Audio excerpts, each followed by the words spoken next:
जब लोकसभा चुनाव 2024 की घोषणा हुई थी तो उससे पहले मध्य प्रदेश के विधानसभा चुनाव में सीटों के बंटवारे को लेकर कांग्रेस और समाजवादी पार्टी के बीच में तलवारें खिंच गई थी। सीटों के बंटवारे को लेकर आपसी खींचतान का तमाशा पूरा देश देख रहा था। ठीक उसी पल राहुल गांधी की इंडिया गठबंधन में एंट्री होती है। जयंत चौधरी इंडिया गठबंधन से बाहर जाते हैं और अखिलेश और राहुल की जोड़ी लोकसभा चुनाव में पूरे दमखम के साथ मजबूती से चुनाव लड़ती है और अखिलेश और राहुल दोनों ही अपने अपने वोटर्स के बीच लोकप्रिय होने के नए नए रास्ते तलाशने लगते हैं। ऐसे में जहां एक तरफ अखिलेश यादव 37 सीटों को जीतकर देश की तीसरी सबसे बड़ी पार्टी का तमगा हासिल कर लेते हैं, तो वहीं दूसरी तरफ बाबा राहुल गांधी भी रायबरेली से जीत का परचम फहराकर कांग्रेस के उत्तराधिकार की जिम्मेदारियों को निभाते दिख रहे हैं। लेकिन इस बार राहुल गांधी ने अखिलेश से भी 2 कदम आगे बढ़कर एक ऐसा मास्टर प्लान तैयार कर लिया है जो न सिर्फ अखिलेश को सोचने पर मजबूर कर रहा है, बल्कि मायावती की दलित राजनीति और बीजेपी की आरक्षण की राजनीति पर भी भारी पड़ता दिख रहा है। क्या है राहुल गांधी का वो मास्टर प्लान? आज की इस रिपोर्ट में हम आपको ये दिखाएंगे भी और बताएंगे भी। दरअसल हाल ही में देश के पूर्व उप प्रधानमंत्री बाबू जगजीवन राम की पुण्यतिथि के अवसर पर कांग्रेस ने दलित बस्तियों में सह भोज के कार्यक्रम आयोजित किए थे। यूपी कांग्रेस अध्यक्ष अजय राय खुद खुर्रम नगर पहुँचे थे।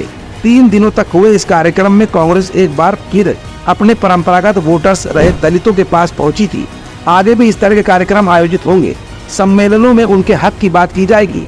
कांग्रेस अपने वायदे को उनके सामने रखेगी और उन्हें वोटरों के तौर पर सहेजने की पूरी कोशिश भी करेगी। लोकसभा चुनावों के दरमियान आरक्षण का मुद्दा काफी जोर शोर से उठा था। लोकसभा चुनावों में आरक्षित वर्ग ने कांग्रेस और समाजवादी पार्टी का साथ भी दिया।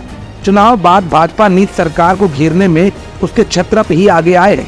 अनुप्रिया पटेल से लेकर डॉक्टर संजय निषाद तक ने सरकार को सही तरह से आरक्षण लागू करने के लिए कहा है। ये भी चेताया है कि जिन दलों ने आरक्षित वर्ग के साथ भेदभाव किया है वो कभी उठ नहीं पाए हैं। जाहिर है कि आरक्षण का मुद्दा साल 2027 तक उठता तो नहीं दिख रहा है। कम से कम नौकरियों में हकमारी की बात तो नहीं थमने का नाम ले रही है। कांग्रेस हर भर्ती में आरक्षित वर्ग के हक से समझौता किए जाने का आरोप भाजपा पर लगा रही है। वैसे समाजवादी पार्टी भी इस मसले पर बिल्कुल चुप नहीं है। अंबेडकर नगर सीट से सांसद लालजी वर्मा ने हाल ही में उन्होंने यूपीएसएससी द्वारा निकाले गए भर्ती विज्ञापनों में ओबीसी और एससी वर्ग को आरक्षित कोटे से कम सीट अलॉट किए जाने के सवाल खड़े किए हैं।